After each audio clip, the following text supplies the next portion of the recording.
ambaye tulisikia ni Baradhuli, watu ambaye ni watu walikuwa wa jamii ya Benjamini, na tukasikia ya kwamba baada ya wale watu kumtweza na kuweza kumbaka usiku mzima, wakamwacha asubuhi mlangoni, na akawa ya kwamba ameishiwa na nguvu na akiwa tayari kuelekea kufa.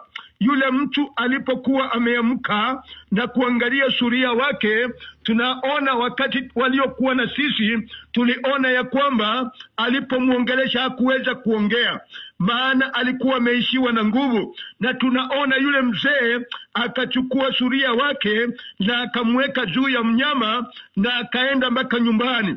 Na tuliona kwa sababu ya uchungu, huyu mzee alipofika nyumbani, maana yule suria alikuwa amekufa, tuliona alimkatakata vipande 12 na akaweza kuviweka katika mipaka ya jamii ya Israeli.